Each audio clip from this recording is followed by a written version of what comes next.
Imagínate esto, una noche sin luna, en el patio trasero de una hacienda vieja, dos mujeres arrodilladas frente a un frasco de vidrio. Dentro, tierra robada del panteón y dos nombres escritos con sangre fresca. Hice brujería negra para mi esposo y su amante. Hoy les traigo mi historia para que ustedes me digan qué habrían hecho en mi lugar. Si te gustan este tipo de historias, suscríbete al canal, deja tu like y comenta. Siempre tuve la cabeza bien puesta sobre los hombros. Eso me lo enseñó mi padre desde chiquilla. Francisco, mi jefe, era de esos hombres que no se andaban con mamadas de que las mujeres eran para la cocina y los hijos no más. Él me ponía a trabajar en la hacienda desde que agarré razón, me enseñaba los números, las cuentas, cómo tratar con los trabajadores, cómo negociar con los compradores que llegaban de la ciudad. Me decía que yo tenía que saber chingarle duro porque algún día todo eso sería mío y no podía andar de pendeja dependiendo de ningún hombre. Mi madre, Rosa, era otra historia. Esa mujer vivía esperando el día en que yo me casara, como si ese fuera el único destino posible para una mija. Siempre con su rollo de que una mujer sin marido era como árbol sin raíz, puras jaladas de esas. Pero mi padre era terco, más terco que una mula, y cuando se le metía algo en la cabeza no había poder humano que se lo sacara. Así que ahí andaba yo, aprendiendo todo lo que un hombre aprendía y más, mientras mi madre suspiraba cada vez que pasaba algún muchacho por el camino. La hacienda de mi familia estaba en buena zona, tierras fértiles que daban buen fruto si uno sabía trabajarlas. Teníamos ganado también, suficiente para vivir bien sin ser de esos que presumen con dinero a lo güey. Mi padre manejaba todo con mano firme pero justa, y la gente lo respetaba. Yo crecí viendo cómo se hacían los tratos, cómo se movía el dinero, cómo se mantenía el respeto sin andar de alzado. Aprendí que en este mundo o te chingas o te jodes, y más vale ser de los primeros. Cuando tenía 20 años ya manejaba los libros de cuentas mejor que el contador que venía del pueblo. Mi padre me dejaba hacer las compras grandes, negociar los precios, decidir qué sembrar cada temporada. Los hombres que trabajaban para nosotros al principio me miraban raro, como pensando quién era este escuincla para andar dando órdenes, pero cuando vieron que yo sabía lo que hacía y que no me temblaba la mano para despedir a los huevones, me agarraron respeto. O al menos eso aparentaban, porque uno nunca sabe lo que piensan los cabrones cuando te dan la espalda. En el pueblo me conocían como la hija del don Francisco, la que no se andaba con cuentos. Había varios que me tiraban la onda, pero yo no era de esas que se dejan mariposear nomás porque sí. Mi padre me había enseñado que el matrimonio era un negocio también, aunque él nunca me presionó para que me casara. Decía que prefería verme sola y fuerte que mal acompañada y jodida. Mi madre casi se desmayaba cada vez que él decía esas cosas, se persignaba y murmuraba que Dios nos perdonara por pensar así. Los años pasaron y yo seguí trabajando en la hacienda. Me gustaba levantarme temprano, cuando apenas estaba saliendo el sol, y recorrer las tierras a caballo. Conocía cada pedazo de esa propiedad como la palma de mi mano. Sabía dónde el agua corría mejor, qué parcelas necesitaban descanso, cuáles trabajadores eran de fiar y cuáles se hacían pendejos cuando uno no los vigilaba. Mi padre cada vez me dejaba más responsabilidad, y yo la agarraba sin quejarme porque sabía que eso era lo que él quería para mí. La hacienda de al lado había sido de la familia Mendoza por generaciones. El viejo don Antonio era compadre de mi padre, se llevaban bien aunque no eran de estar tomando juntos ni nada de eso.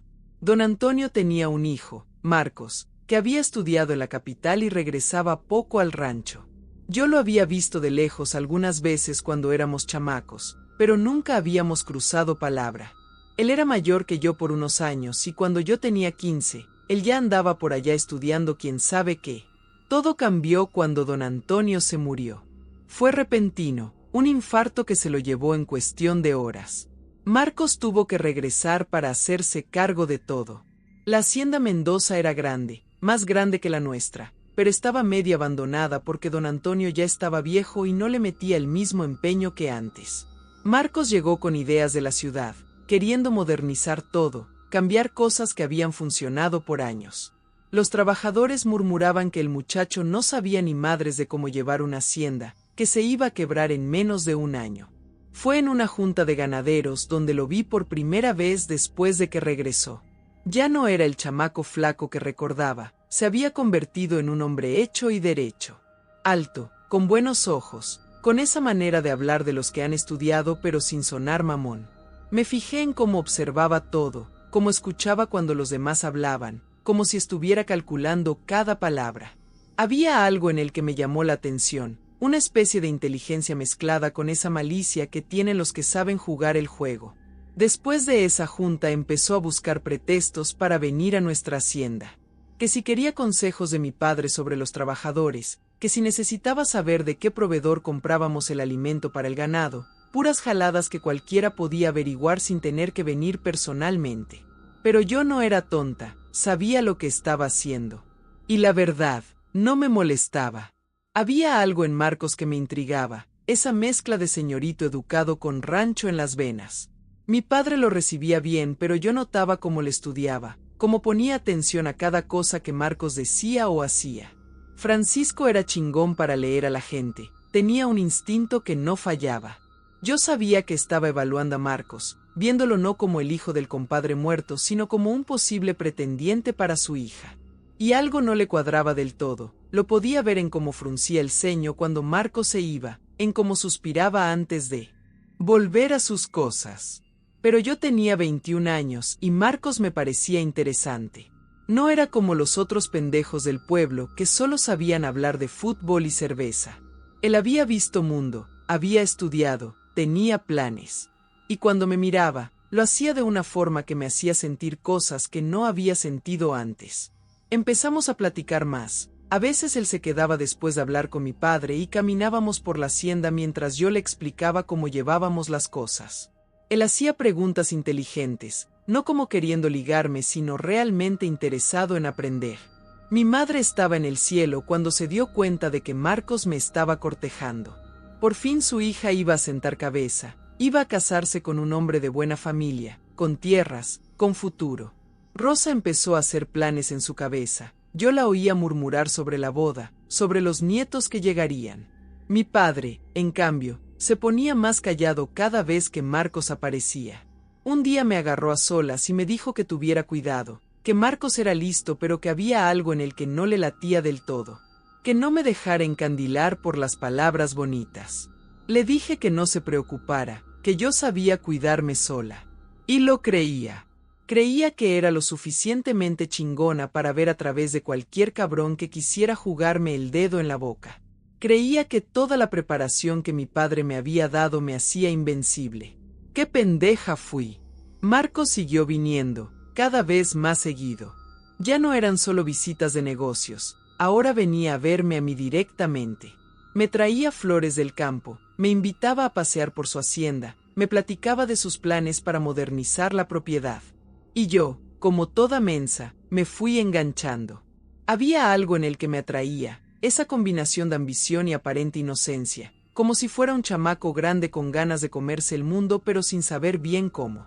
Cuando cumplí 23 años, Marcos me pidió matrimonio. Lo hizo bien, como debe ser. Primero habló con mi padre. Francisco lo recibió en su oficina y estuvieron encerrados por horas. Yo andaba nerviosa, caminando de un lado a otro como leona enjaulada. Mi madre rezaba el rosario en la sala, seguro pidiéndole a todos los santos que mi padre dijera que sí. Cuando por fin salieron, mi padre tenía una cara que no supe leer. Me llamó aparte y me dijo que si eso era lo que yo quería, él no se iba a oponer, pero que recordara todo lo que me había enseñado, que no me dejara convertir en una de esas viejas que pierden su fuerza por un hombre. La boda fue en grande, como correspondía a 2 familias con tierras. Mi madre se encargó de todo, invitó hasta al cura del pueblo de al lado. Marcos estaba guapísimo ese día, yo también me veía bien, no voy a andar con falsas modestías. La gente comentaba que hacíamos bonita pareja, que nuestras haciendas juntas iban a ser un imperio. Marcos me juraba amor eterno, me decía que juntos íbamos a construir algo más grande que lo que nuestros padres habían logrado. Y yo le creí cada pinche palabra. Los primeros meses fueron como vivir en un sueño. Marcos era atento, cariñoso, me respetaba la cama y fuera de ella. Seguimos trabajando cada quien en su hacienda, pero nos ayudábamos mutuamente. Yo le enseñaba cosas que mi padre me había enseñado. Él implementaba sus ideas modernas que a veces funcionaban y a veces no. Cuando no funcionaban, yo no se lo restregaba la cara, lo ayudaba a arreglar el desmadre sin hacerlo sentir pendejo. Creía que así se hacía un matrimonio fuerte, con respeto y trabajo conjunto. Al año nació nuestro primer hijo, Francisco, le pusimos como mi padre. El viejo estaba orgulloso, aunque no era de los que andaban presumiendo. Marcos se portó bien durante el embarazo, no me dejó cargar cosas pesadas, contrató a una muchacha para que me ayudara en la casa.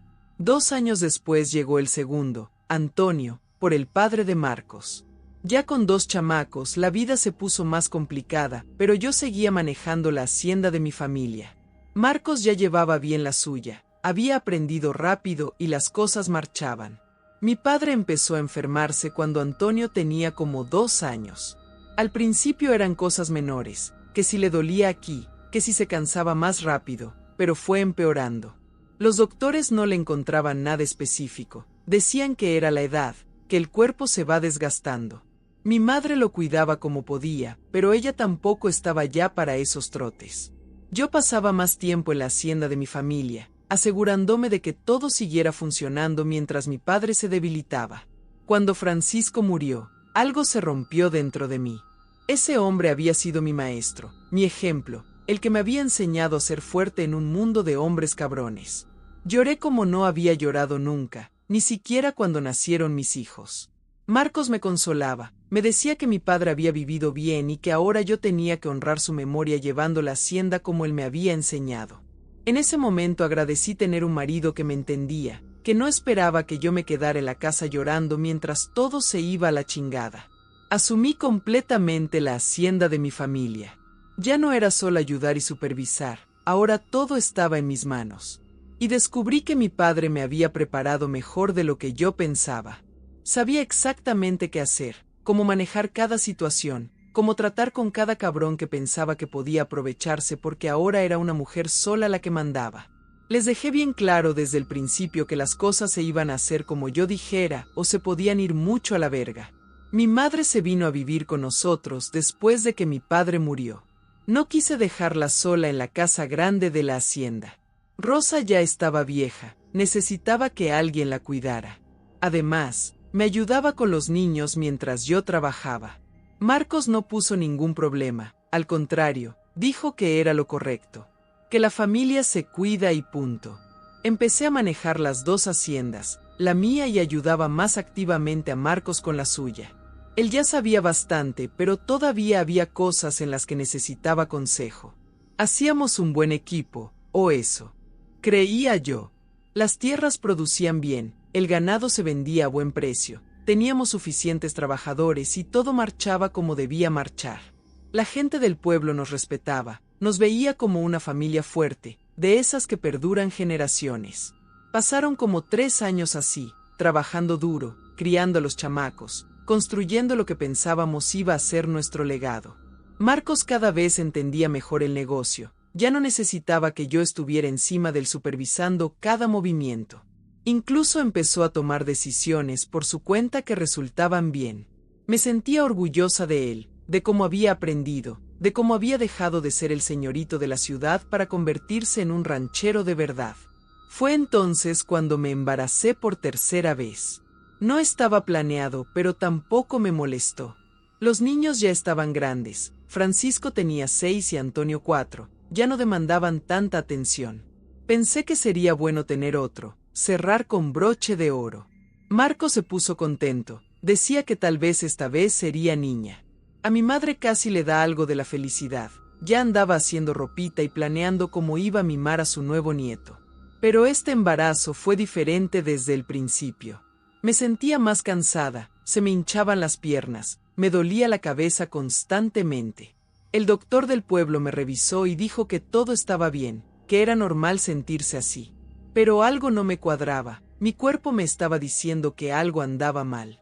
Seguí trabajando de todos modos, porque una no puede darse el lujo de parar cuando tiene 2 haciendas que manejar. Cuando llevaba como 5 meses, la cosa se puso seria. Me desperté una madrugada con un dolor de cabeza que sentía que me iba a reventar el cráneo. Me costaba trabajo ver bien, todo estaba borroso. Marco se asustó, me llevó con el doctor. Este cabrón me revisó y se puso serio, dijo que tenía preeclampsia, que era algo peligroso para mí y para el bebé, que tenía que hacer reposo absoluto, nada de trabajar, nada de andar a caballo, nada de estrés. Reposo absoluto. Esas palabras me cayeron como balde de agua fría. Yo no era de las que se quedan acostadas mientras el mundo sigue girando. Pero no tenía opción, el doctor fue bien claro, o hacía caso o me iba a morir, y el bebé también.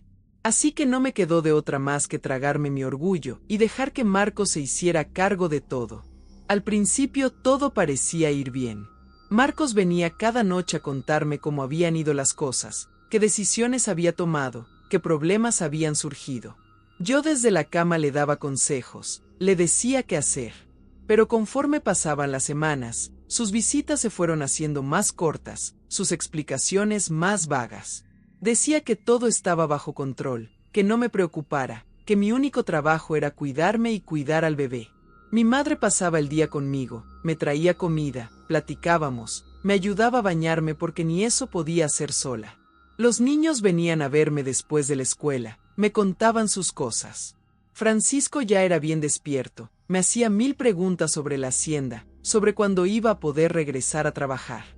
Antonio era más tranquilo, se acostaba junto a mí y me abrazaba. En esos momentos me sentía bien, rodeada de mi familia, pensando que todo iba a salir bien. Pero había algo que no me dejaba tranquila. Mi madre a veces tenía una cara rara, como si quisiera decirme algo pero no se atreviera. Cuando le preguntaba me decía que nada, que eran imaginaciones mías, que me concentrara en ponerme bien. Marcos empezó a llegar más tarde a la casa, decía que había mucho trabajo, que tenía que supervisar a los trabajadores, que hacer cuentas. A veces olía raro cuando llegaba, como a perfume que no era el mío. Una vez le pregunté directamente si todo estaba bien. Me miró con esos ojos que me habían enamorado y me dijo que claro que sí, que por qué preguntaba eso. Que él estaba haciendo todo lo posible por mantener las dos haciendas funcionando mientras yo me recuperaba. Que no fuera desconfiada, que eso no era bueno para mi presión. Y yo, como pendeja, le creí.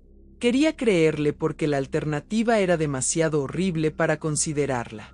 Llevaba casi 7 meses de embarazo cuando las cosas empezaron a desmoronarse. El encargado de mi hacienda, don Esteban, un viejo que había trabajado con mi padre desde siempre, se apareció en la casa pidiendo hablar conmigo. Mi madre no lo quería dejar pasar, decía que yo no podía recibir visitas, que tenía que estar en reposo. Pero don Esteban insistió, dijo que era urgente, que necesitaba hablar conmigo aunque fuera 5 minutos. Don Esteban entró a mi cuarto con el sombrero en la mano. La cara de ese hombre decía todo lo que yo necesitaba saber antes de que abriera la boca. Me contó que Marcos había vendido parte de las tierras de mi hacienda sin consultarme, que había sacado dinero de las cuentas, que varios trabajadores no habían recibido su paga completa en los últimos 2 meses, que los proveedores estaban cobrando de más y nadie les decía nada, que había visto a Marcos en el pueblo con mi tía Leticia, la hermana de mi madre, entrando juntos a un hotel a media tarde. Me quedé helada. Mi tía Leticia, esa pinche víbora que siempre había tenido envidia de mi madre, que siempre andaba de arrimada pidiendo favores. Viuda desde hacía años, sin hijos, viviendo de lo que le heredó su marido que no era mucho.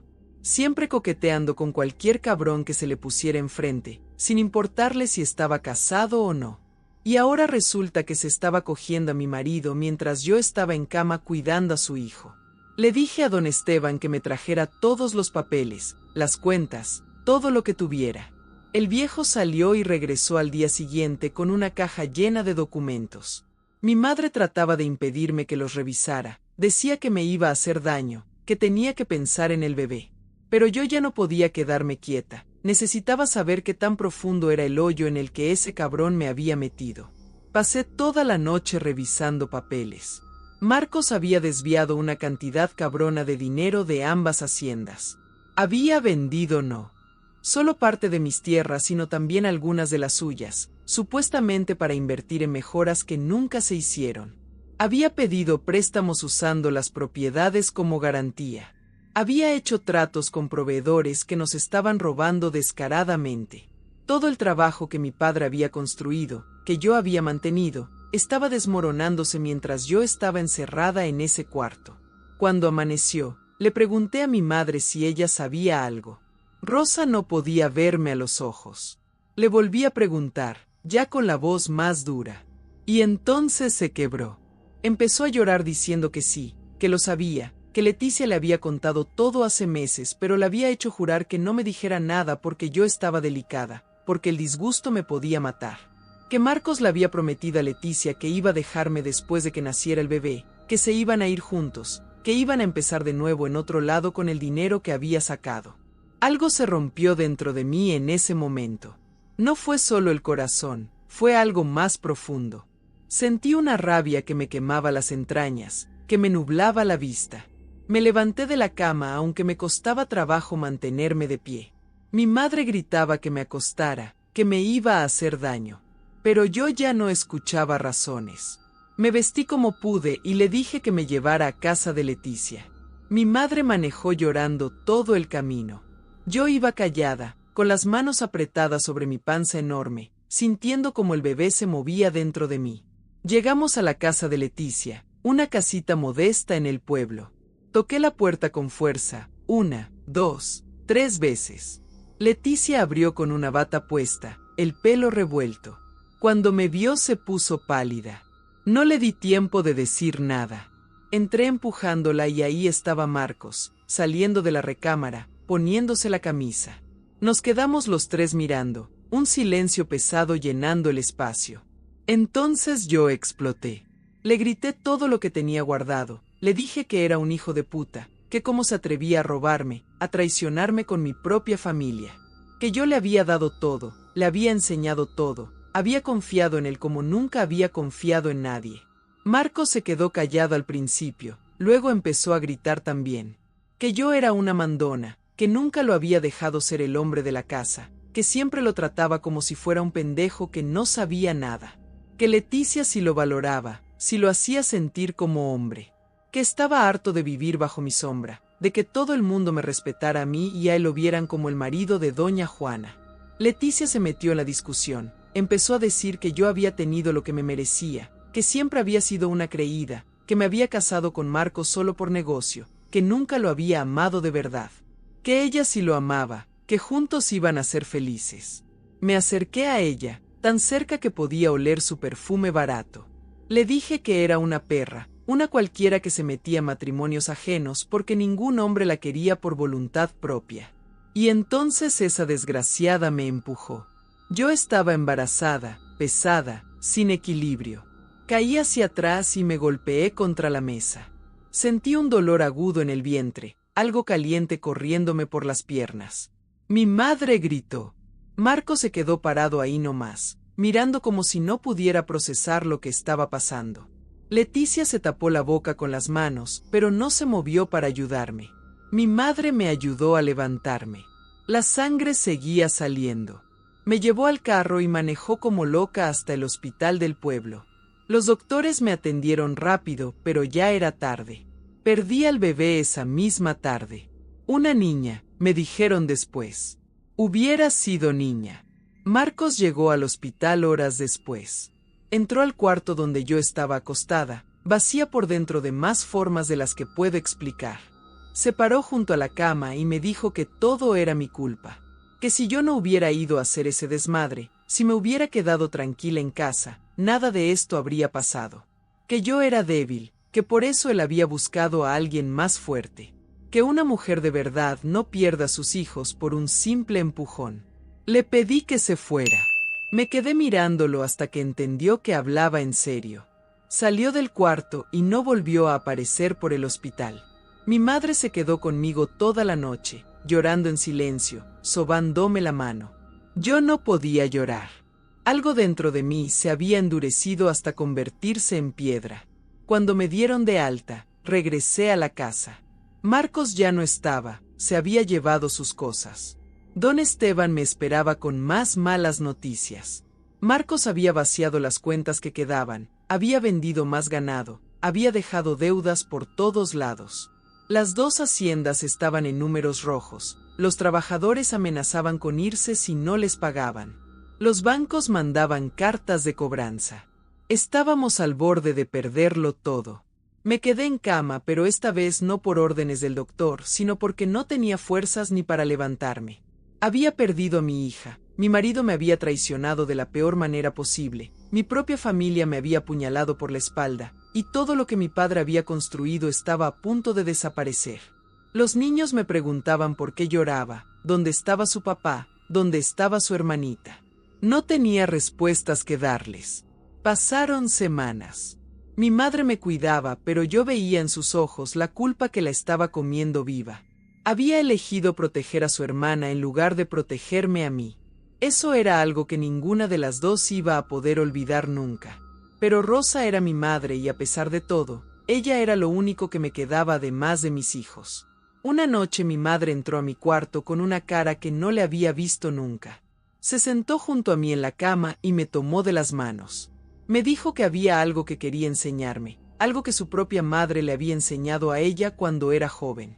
Algo que nunca había usado porque mi padre había sido buen hombre, pero que existía para momentos como este, cuando la justicia normal no alcanza, cuando el dolor es tan grande que solo la magia puede balancearlo. Me habló de trabajos que se hacían en la oscuridad, de cosas que la iglesia condena, pero que las mujeres de nuestra familia han conocido por generaciones. Me preguntó si yo realmente quería justicia, o si quería seguir acostada dejando que esos cabrones se salieran con la suya. Me dijo que había un precio por todo, pero que si yo estaba dispuesta a pagarlo, ella me enseñaría. No lo pensé 2 veces. Le dije que sí, que hiciera lo que tuviera que hacer. Mi madre asintió y salió del cuarto. Regresó con una caja vieja, de esas que huelen a tiempo y a secretos guardados. Adentro había velas negras, hierbas secas, papeles amarillentos con instrucciones escritas a mano, y un cuchillo pequeño con mango de madera oscura. Rosa me explicó paso a paso lo que íbamos a hacer. Primero un corte de lazo, para separar definitivamente mi energía de la de Marcos, para que él ya no tuviera ningún poder sobre mí ni sobre mi vida. Usamos mi sangre, algunas cosas personales que él había dejado, palabras que mi madre recitó en un idioma que no reconocí del todo. Quemamos todo en el patio trasero a la medianoche. El humo subía negro y espeso hacia el cielo sin estrellas. Luego vino la segunda parte. Mi madre sacó 2 papeles en blanco y me dijo que escribiera los nombres, Marco Antonio Mendoza y Leticia Salazar. Los escribí con mano firme. Rosa sacó una bolsita de tierra, dijo que era de cementerio, que la había conseguido hacía años por si alguna vez la necesitaba. Pusimos los papeles con tierra en un frasco de vidrio, sellamos la tapa con cera negra mientras pronunciábamos las palabras que mi madre me iba dictando. Enterramos el frasco en el límite entre mi propiedad y lo que había sido la propiedad de Marcos, justo donde nuestras tierras se tocaban. Mi madre dibujó símbolos en la tierra con un palo, murmuró oraciones que no eran de ninguna iglesia que yo conociera. Me hizo prometer que nunca le contaría a nadie lo que habíamos hecho, que ese secreto se iría con nosotras a la tumba. No sentí remordimiento. No sentí miedo. Solo sentí una especie de alivio, como si finalmente hubiera hecho algo en lugar de quedarme acostada llorando. Mi madre me abrazó fuerte y me dijo que ahora había que esperar, que la justicia llegaría cuando tuviera que llegar. Regresamos a la casa y por primera vez en semanas pude dormir sin pesadillas. Pasaron apenas 3 semanas cuando llegó la noticia. Un accidente en la carretera que va hacia la capital, un tráiler que perdió el control y se pasó al carril contrario. El carro de Marcos quedó destrozado, irreconocible. Él y Leticia murieron en el instante, eso dijeron los paramédicos. No sufrieron, agregaron como si eso fuera algún consuelo. Yo recibí la noticia sin lágrimas, sin sorpresa, sin nada más que una confirmación de algo que ya sabía que iba a pasar. Mi madre tampoco se veía sorprendida. Nos miramos en silencio cuando el policía se fue. No había nada que decir. Ambas sabíamos lo que habíamos hecho, ambas cargábamos con ese conocimiento sin peso de culpa. Rosa se persignó por costumbre más que por fe verdadera, murmuró algo sobre el descanso eterno, pero en sus ojos vi la misma certeza que sentía yo. Ellos habían cavado su propia tumba mucho antes de que nosotras pusiéramos sus nombres en tierra de cementerio. El funeral fue incómodo como todos los funerales donde nadie sabe bien qué sentir. La familia de Marcos me miraba con recelo, como si de alguna forma yo fuera responsable de que su hijo hubiera terminado en pedazos en una carretera. Y tal vez tenían razón, solo que no de la manera que ellos pensaban. Llevé a mis hijos porque era lo que se esperaba. Francisco y Antonio lloraron por su padre aunque no entendían bien qué significaba que nunca más iba a volver. Yo me quedé seca, mirando el ataúd cerrado, sintiendo absolutamente nada. A Leticia casi nadie fue a despedirla. Mi madre tampoco asistió a su funeral. Dijo que no tenía cara para pararse frente al cajón de su hermana después de lo que había hecho. Pero yo sabía que no era remordimiento lo que la detenía, sino la certeza de que había elegido bien, de que había protegido a la hija correcta. La familia de Leticia, que nunca había sido muy allegada, enterró sus restos rápido y sin ceremonia, como si quisieran olvidar que había existido. Los días siguientes me dediqué a desenredar el desmadre que Marcos había dejado. Don Esteban me ayudó a revisar cada papel, cada contrato, cada deuda. La situación era peor de lo que pensaba, pero no imposible de arreglar. Llamé a los acreedores uno por uno, negocié plazos, prometí pagos. Algunos aceptaron, otros amenazaron con quitarme todo. Les dije que hicieran lo que tuvieran que hacer, pero que no iba a dejarme joder tan fácilmente. Marcos había dejado todo a mi nombre como su viuda. Irónico, ¿no? El cabrón que me robó y traicionó me dejó como única heredera de lo poco que quedaba. La hacienda de los Mendoza, aunque estaba hipotecada hasta el techo, ahora era legalmente mía. Empecé a trabajar el doble de duro, levantándome antes del amanecer, acostándome después de medianoche. Vendí todo lo que no era esencial, negocié con los bancos, contraté solo a los trabajadores más eficientes. Don Esteban resultó ser más valioso de lo que había imaginado.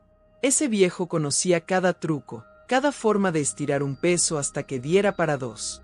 Me enseñó maneras de reducir costos sin sacrificar calidad. Me presentó con proveedores que nos dieron mejores precios porque respetaban a quienes trabajaban duro y honesto. Poco a poco empezamos a salir del hoyo. Los primeros 6 meses fueron de pura supervivencia. Trabajé como nunca había trabajado, ni siquiera cuando mi padre me estaba entrenando. Cada peso contaba. Cada decisión podía ser la diferencia entre hundirnos o mantenernos a flote. Mis hijos me veían poco, mi madre se encargaba de ellos mientras yo andaba en el campo desde que salía el sol hasta que se metía. Pero era necesario. O me chingaba o me jodía, y yo no iba a dejarme joder por ningún pinche muerto. Al año de la muerte de Marcos, las cosas empezaron a mejorar. Había pagado las deudas más urgentes, había recuperado la confianza de los proveedores, había implementado cambios que estaban dando resultado. La hacienda que había sido de mi familia volvía a producir como antes, y la de los Mendoza estaba generando ingresos por primera vez en años. Resulta que sin Marcos robando y haciendo pendejadas, los números cuadraban perfecto. Fue entonces cuando apareció la prima de Marcos, una señora de la capital que reclamaba derechos sobre la propiedad de los Mendoza. Decía que el testamento no era válido, que ella tenía más derecho como familiar de sangre. Me presentó documentos, me amenazó con abogados caros. Yo la dejé hablar todo lo que quiso, luego le mostré mis propios documentos, cada papel firmado y sellado correctamente, cada trámite hecho según la ley. Le dije que si quería pelear, que peleáramos, pero que se preparara porque yo no era de las que se rajan. Que había peleado contra la muerte, contra la traición, contra la ruina, y había ganado cada vez. Que una señora ni de la capital no me iba a quitar lo que me había costado sangre recuperar. La prima se fue con su abogado y nunca más volví a saber de ellos. Así pasa con los que solo buscan dinero fácil, cuando ven que la pelea va en serio, se echan para atrás. Pasaron los años y las cosas siguieron mejorando. Francisco creció fuerte e inteligente, igual que mi padre. Le enseñé todo lo que a mí me habían enseñado, quizá con más paciencia de la que mi padre había tenido conmigo. Antonio era diferente, más soñador, le gustaban los libros y la música más que las tierras. Y estaba bien, yo no iba a forzar a mis hijos a hacer algo que no eran. Tenía suficiente con uno que quisiera continuar el legado. Mi madre envejeció rápido después de todo lo que pasó. La culpa la fue comiendo por dentro, aunque yo nunca se lo eché en cara. Había tomado una decisión equivocada protegiendo a Leticia, pero al final había estado del lado correcto cuando más importaba. Me enseñó cosas que nunca habría aprendido de otra forma, me dio herramientas que me permitieron recuperar mi vida. Eso valía más que cualquier error del pasado. Ahora, 15 años después de la muerte de Marcos, puedo decir que lo logré. Las dos haciendas son mías, funcionan bien, generan suficiente para vivir cómodos y ahorrar para el futuro. Francisco ya tiene 21 años y está listo para empezar a tomar más responsabilidad. Antonio estudia administración en la capital, pero viene cada fin de semana. Mi madre, Rosa, ya tiene más de 70 años, se pasa los días en su mecedora viendo a sus nietos crecer. La gente del pueblo me respeta, algunos hasta me temen un poco. Soy la mujer que perdió todo y lo recuperó, la que no se dejó vencer ni por la traición ni por la desgracia. Corren historias sobre mí, algunas verdaderas, otras exageradas. Dicen que tengo mano dura pero justa, que pago bien pero no tolero la huevonería, que una vez que pierdes mi confianza nunca la recuperas. Y tienen razón en todo. A veces pienso en Marcos, no con nostalgia ni con dolor, sino con una especie de curiosidad distante. Me pregunto si en algún momento fue real lo que sentía por mí o si siempre fue puro cálculo. Si realmente me amó alguna vez o si solo vio en mí la oportunidad de tener acceso a tierras y dinero sin tener que trabajar tan duro. Supongo que nunca lo sabré y ya no me importa saberlo. Lo que sí sé es que aprendí la lección más importante que una mujer puede aprender. Nunca confíes tanto en nadie como para perder de vista quién eres. Yo dejé que Marcos entrara en cada rincón de mi vida. Le abrí las puertas de mis negocios, de mi familia, de mi corazón. Y él usó cada una de esas puertas para robarme, para traicionarme, para intentar destruirme. Pero no lo logró porque al final yo era más fuerte de lo que él nunca imaginó. Mi madre me dijo una vez, después de todo, que las mujeres de nuestra familia siempre han sabido cómo sobrevivir en un mundo que quiere vernos de rodillas. Que tenemos herramientas que otros no tienen, conocimientos que se pasan de madre a hija en secreto, poder que no viene de la fuerza física sino de algo más antiguo y profundo. Me enseñó que hay justicia que los tribunales no pueden dar, que hay deudas que solo se pagan de cierta manera. ¿Y saben qué? No me arrepiento de nada. Ni un solo día, ni una sola noche. No me arrepiento del trabajo que hicimos mi madre y yo bajo esa luna sin estrellas. No me arrepiento de haber puesto los nombres de Marcos y Leticia en tierra de cementerio. No me arrepiento de las palabras que pronunciamos, de la sangre que usamos, de los símbolos que dibujamos en la tierra. Marcos me traicionó de una manera que no tiene perdón. Me robó, me mintió, se acostó con mi tía mientras yo cargaba a su hijo. Me dejó en la ruina, con deudas que no eran mías, con un negocio destrozado. Su traición causó que perdiera a mi hija, que esa niña nunca tuviera oportunidad de respirar. Y encima tuvo el descaro de decirme que todo era mi culpa, que yo era débil, que me merecía lo que me pasó. Entonces no me arrepiento. Si pudiera regresar en el tiempo, haría exactamente lo mismo. Escribiría esos nombres otra vez, los enterraría en ese frasco con tierra de cementerio, pronunciaría esas palabras con la misma convicción. Porque hay traiciones que no merecen perdón, hay acciones que solo pueden responderse de cierta manera. La gente habla de karma, de que lo que va regresa. Y tal vez tengan razón. Tal vez Marcos cavó su propia tumba desde el momento en que decidió robarme. Tal vez el accidente hubiera pasado de todos modos sin ningún trabajo de magia. Pero yo no me iba a quedar sentada esperando a ver si el universo decidía hacer justicia o no. Yo tomé las riendas de mi destino, usé las herramientas que tenía disponibles, hice lo que tenía que hacer. Mi padre me enseñó a ser fuerte, a no dejarme de ningún cabrón, a pelear por lo que es mío. Mi madre me enseñó que hay más formas de pelear de las que la gente conoce, que las mujeres tenemos nuestros propios métodos, nuestras propias armas. Entre los dos me hicieron quien soy, una mujer que no se raja, que no perdona las traiciones, que hace lo necesario para proteger lo suyo. Ahora, estoy sentada en el portal de mi casa, viendo el atardecer sobre las tierras que son mías, todas mías. Francisco está en el corral con los trabajadores, aprendiendo como yo aprendí. Antonio acaba de llamar de la ciudad, dice que viene este fin de semana y trae a una muchacha que quiere presentarnos. Mi madre duerme la siesta en su cuarto, soñando quién sabe qué sueños. Todo lo que pasé, todo lo que perdí, todo lo que tuve que hacer para llegar hasta aquí, valió la pena. Porque seguir adelante, recuperar lo que era mío, criar a mis hijos, cuidar a mi madre, eso era mi venganza real. No solo que Marcos y Leticia murieran, sino que yo viviera, que prosperara, que triunfara a pesar de todo lo que hicieron para destruirme. Soy doña Juana, la dueña de estas tierras, la mujer que no se dejó vencer. Y si mañana tuviera que volver a tomar esas mismas decisiones, lo haría sin dudarlo. Porque al final del día, una tiene que vivir con sus decisiones, y yo vivo muy bien con las mías. Que quede claro para cualquiera que escuche esta historia, no todas las batallas se pelean con abogados y tribunales. A veces la justicia viene por caminos que la gente ni no quiere reconocer que existen. Y está bien, que piensen lo que quieran. Yo sé lo que hice, por qué lo hice, y dormir tranquila cada noche sabiendo que esos cabrones ya no pueden hacerle daño a nadie más. Esta es mi historia, la cuento como la viví, sin adornos ni disculpas. Si alguien tiene problema con eso, que venga y me lo diga en la cara. Pero que venga preparado, porque yo no soy de las que se quedan calladas cuando alguien la señala. Aprendí que en este mundo o te respetan o te pasan por encima, y yo elegí hace mucho tiempo en qué lado estar. ¿Te gustó la historia?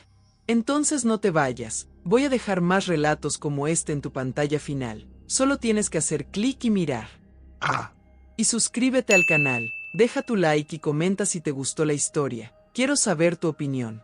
Hasta la próxima.